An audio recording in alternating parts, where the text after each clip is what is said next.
ಪ್ರೀತಿಯ ದೇವರ ಮಕ್ಕಳೇ, ಇವತ್ತಿನ ಒಂದು ಜೀವಿತದಲ್ಲಿ ನಾವು ಜೀವಿಸುವಂತಹ ಪ್ರತಿಯೊಬ್ಬೊಬ್ಬರು ದೇವರನ್ನು ನಾವು ಕೊಂಡಾಡುವವರಾಗಬೇಕು, ದೇವರನ್ನು ಸ್ತುತಿಸುವವರಾಗಬೇಕು ಅಂತ ನಾವು ದೇವರಲ್ಲಿ ಇರಬೇಕು. ಪ್ರೀತಿಯ ದೇವರ ಮಕ್ಕಳೇ, ಇವತ್ತಿನ ಒಂದು ದೈನಂದಿನ ವಾಕ್ಯದಲ್ಲಿ ನೋಡುವಾಗ ಜಕ್ಕೆಯನ್ನು ಬರೆದ ಪತ್ರಿಕೆಯಲ್ಲಿ 2ನೇ ಅಧ್ಯಾಯ 8ನೇ ವಚನದಲ್ಲಿ ನಿಮ್ಮನ್ನು ತಾಕುವವನು ಯೆಹೋವನ ಕಣ್ಣು ಗುಡ್ಡೆಯನ್ನು ತಾಕುವವನಾಗಿದ್ದಾನೆ. ಪ್ರೀತಿಯ ದೇವರ ಮಕ್ಕಳೇ, ನಾವೆಲ್ಲ ದೇವರ ಒಂದು ಕಣ್ಣು ಗುಡ್ಡೆಗಳಾಗಿದ್ದೀವಿ. ಯಾರು ಯೆಹೋವನಲ್ಲಿ ಇರ್ತಾರೋ ದೇವರ ಮಕ್ಕಳಾಗಿದ್ದಾರೆ ಅಂತ ನೋಡ್ತೇವೆ. ಯಾಕಂದರೆ ನಾವು ಆತನ ಸ್ವಂತ ಜನರಾಗಿದ್ದೇವೆ ಅಂತ ನೋಡ್ತೇವೆ, ಆತನ ಹಿಂಡಾಗಿದೆ ನೋಡ್ತೇವೆ, ಆತನ ಗುಡ್ಡವಾಗಿದೆ ನೋಡ್ತೇವೆ. ಪ್ರೀತಿಯ ದೇವರ ಮಕ್ಕಳೇ, ಯಾರು ನಮ್ಮನ್ನು ಮುಟ್ಟುತ್ತಾರೆ ಅವರು ದೇವರ ಕಣ್ಣುಗಳನ್ನು ಮುಟ್ಟುವರಾಗಿದೆ ಅಂತ ನೋಡ್ತೇವೆ. ಪ್ರೀತಿಯ ದೇವರ ಮಕ್ಕಳೇ, ಇವತ್ತಿನ ಒಂದು ಜೀವಿತದಲ್ಲಿ ನಾವು ಸಹ ದೇವರಲ್ಲಿರುವುದಾದರೆ ಆತನ ಕಣ್ಣು ಗುಡ್ಡೆಗಳಾಗಿದ್ದೇವೆ, ಆತನಲ್ಲಿ ನೈರುವರಾಗಿದ್ದೇವೆ. ಯಾರು ಆ ಕಣ್ಣು ಗುಡ್ಡೆಯನ್ನು ಮುಟ್ಟುತ್ತಾರೋ ದೇವರು ಅವರನ್ನು ಅದ್ಭುತವಾಗಿ ಕಾಯುವನಾಗಿದೆ ನೋಡುತ್ತೇವೆ. ಯಾಕಂದರೆ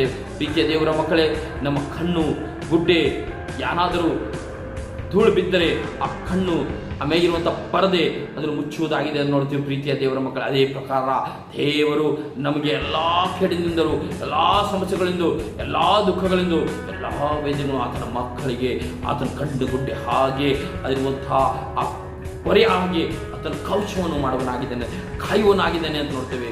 ಆತನ ಸ್ವಂತ ಜನಾಂಗಗಳಿಗೆ ಆತನ ಎಲ್ಲ ಕೇಡಿಯನ್ನು ತಪ್ಪಿಸಿ ಕಾಯ್ದು ಕಾಪಾಡಿ ನಡೆಸುವನಾಗಿದ್ದಾನೆ ನೋಡ್ತೇವೆ. ಪ್ರೀತಿಯ ದೇವರ ಮಕ್ಕಳೇ, ನೀವು ಆತನ ಮಕ್ಕಳಾಗಿ ಆತನ ಜೀವಿಸಿದಾದರೆ ಆ ಥರ ಕಣ್ಣುಗುಡ್ಡೆ ಹಾಗೆ ನಮ್ಮನ್ನು ಮಾಡುವನಾಗಿದ್ದಾನೆ. ನಮ್ಮ ಕಣ್ಣುಗುಡ್ಡೆ ಆ ಥರ ಈ ಒಂದು ನಮ್ಮ ಒಂದು ಕಣ್ಣು ರೆಪ್ಪೆ ಕಾಯುತ್ತದೆ. ಅದೇ ಪ್ರಕಾರ ಯೆಹೋವನು ನಮ್ಮನ್ನು ಕಾಯುವನಾಗಿದ್ದಾನೆ ನೋಡ್ತೇವೆ. ಯೇಸು ನಮ್ಮನ್ನು ರಕ್ಷಿಸಿ ನಡೆಸುವನಾಗಿದ್ದಾನೆ ಲೋಕದಲ್ಲಿ ನೋಡ್ತೇವೆ. ಪ್ರೀತಿಯ ದೇವರ ಮಕ್ಕಳೇ, ವಾಕ್ಯಗಳು ಆತನ ವಾಕ್ಯದ ಪ್ರಕಾರ ಜೀವಿಸುವುದಾದರೆ, ಆತನ ಮಕ್ಕಳಾಗಿ ಜೀವಿಸುವುದಾದರೆ 100ಕ್ಕೆ 100 ನಮಗೆ ದೇವರು ಕಾಯುವನಾಗಿದ್ದಾನೆ, ನಮಗೆ ಕಾಯ್ದು ಕಾಪಾಡಿ ನಮ್ಮನ್ನು ನಡೆಸುವನಾಗಿದ್ದಾನೆ ನೋಡ್ತೇವೆ. ಪ್ರೀತಿಯ ದೇವರ ಮಕ್ಕಳೇ, ಈ ಒಂದು ವಾಕ್ಯಗಳು ದೇವರಿಂದ ಅದ್ಭುತವಾಗಿ ಅರ್ಥ ಮಾಡಿ ಭೂಮಿ ಆಕಾಶವನ್ನು ಮಾಡುತ್ತೆ ದೇವರಿಂದ ಕರ್ತನೆ.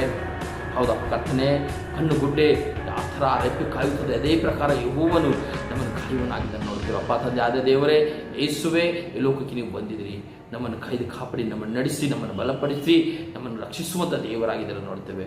ಹೌದಪ್ಪ ತಂದೆ ಆದ ದೇವರೇ, ಇವತ್ತಿನ ದಿನ ಯಾರ್ಯಾರು ನಿನ್ನ ವಾಕ್ಯಗಳು ಕೇಳಿದಾರೋ ಅವರ ಆತ್ಮದಲ್ಲಿ ಕಾರ್ಯ ಮಾಡಿ ನಡೆಸಿರಿ. ಹೌದಪ್ಪ, ನೀನೇ ಅವರ ರಪ್ಪಿಯಾಗಿ ಅವರ ರಕ್ಷಕನಾಗಿ ನಡೆಸಿದೆಂದು ಯೇಸು ಕ್ರಿಸ್ತನ ನಾಮದಲ್ಲಿ ಪ್ರಾರ್ಥನೆ ಮಾಡ್ತೇನೆ.